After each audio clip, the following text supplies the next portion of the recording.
I'm here to talk about the Cuisinart Grind and Brew Tin Cup coffee maker. Overall, it's a pretty good machine. I've been on the market for a grind and brew machine because of my limited space on my countertops. I do live in a pretty small apartment. And this machine is a pretty good option for the price range that it is. Of course, there's a lot of options out there that can go up much higher, but this one performs pretty consistently and makes coffee that is pretty good tasting for what it is. So the pros of the machine are that, I don't have to go out and buy coffee. It is so much cheaper than buying Starbucks every day. I can try whatever beans I like and make coffee whenever I like. You can program it to go off first thing in the morning, so you don't have to manually get it going.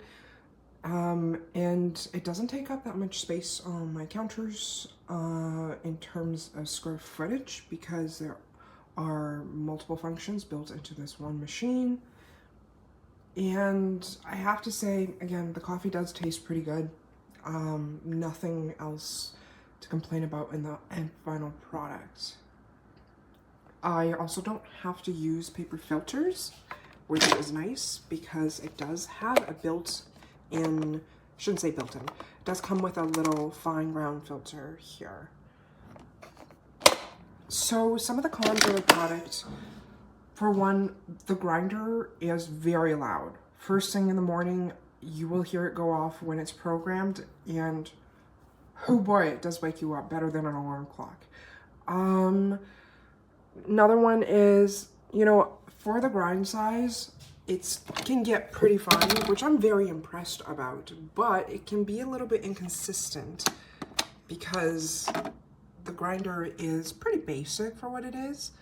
And another thing is you do need to rinse out the grinder after you're done making coffee with it, because there can be residue built up on the lid as well as on the grinder blades and the grinder output here.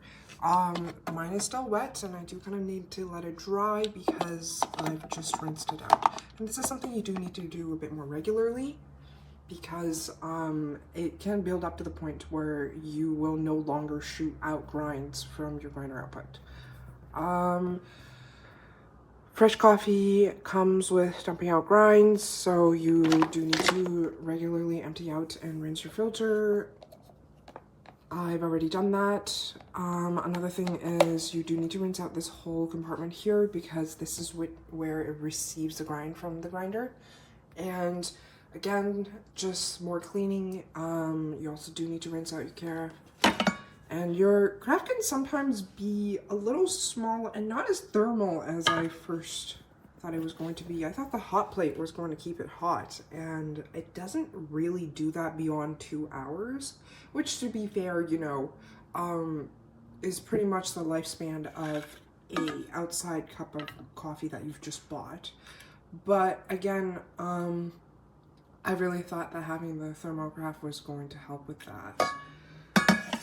Another thing that I have to mention that I'm slightly disappointed, but I really shouldn't be surprised, and I've learned to deal with it as well, is that this coffee machine does not store grinds, and it does not really store water.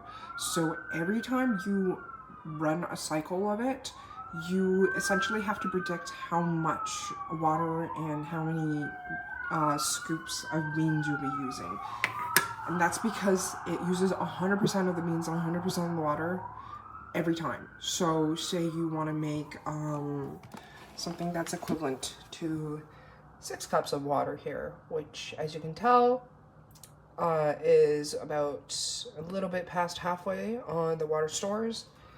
So I found 6 cups is just a tiny bit over a liter, about 1,100 mils of water. And for myself and my husband, I like to use about 9 scoops of coffee beans for that. Mixed with a nice strong cup, very flavorful, but again, there's no leftover beans. The grinds from the grinder, 100% once it's all done, shoots down from the grinder into the filter, And you are best storing your beans in the original container that you've purchased them, or a bean storage container. And 100% of the water gets used up, so after these 6 cups are done, you do need to refill your water reservoir every time. Not a big problem, as it's something that I've learned to do right before I go to sleep, so that way that machine is ready for first thing in the morning when it is programmed to go off by itself. But I do believe higher price range items in the same category, they are capable of storing beans and water and able to shoot off amount of beans that you should need when you have programmed it, as well as perhaps water. But for the price that I got it, I'm not really complaining. Overall, again, it is a pretty good product. I highly, highly, highly, highly recommend that if you were to purchase it, get to know your instruction and manual very well, read it in whatever language that is of your preference. There's a lot of tips and tricks in here that will help you run your machine a lot smoother. There's a lot of tips and tricks in here that will help you get the best use out of your machine, and generally it is not very thick. Like, half of this is French, which unfortunately is not a language that I am fluent in. So overall, I would recommend this to somebody. Oh, I think one more con I forgot to mention. As you can tell, my cupboards are pretty high off. It's not a big deal for items like the blender, but it is a big deal because if I were to store under the cupboards, the lid would hit it. And that's been the pet peeve of mine. I'm perfectly capable of living with it stored out in its own space with no higher objects above it, but I genuinely thought when I got it, I was going to be capable of just storing it under the cupboard, but you do need to access things that are under the lid quite frequently, such as replacing and replenishing your beans and water, as well as the charcoal water filter here, which does need to get changed out quite frequently, but living in Vancouver, I'm blessed with very soft water. So yeah.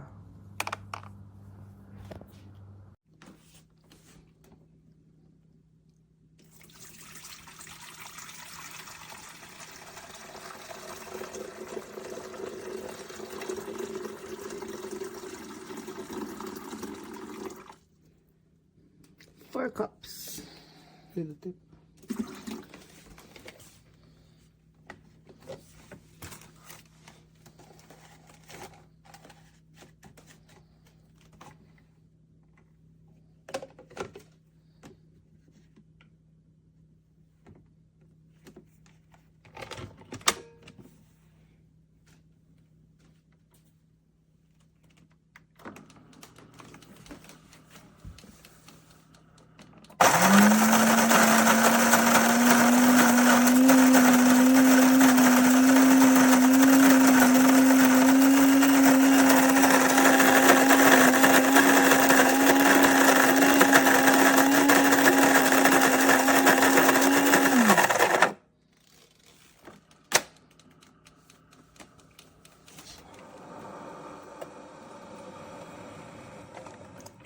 Steaming hot.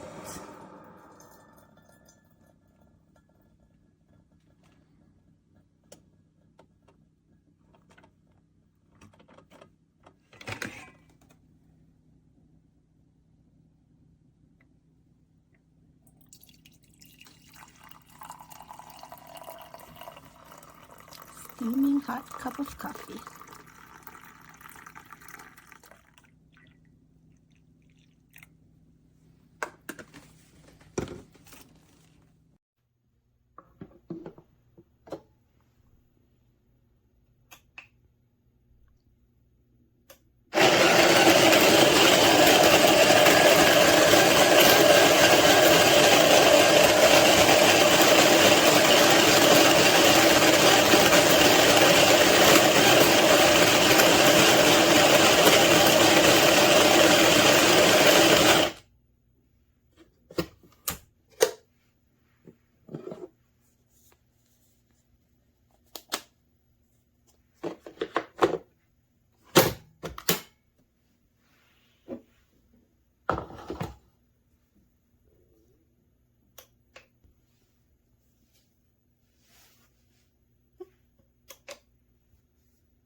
have the beans in there.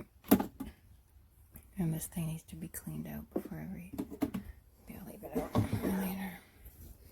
And you pour the water in this side here.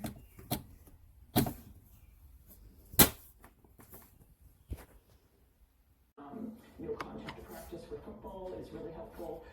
No headbutting in soccer. So just maybe changing the way we play the game can really improve people's long-term safety and health outcomes. And then I would imagine as someone that works at the Brew Care Center that you always recommend helmets, whether it's on a bike or on a scooter.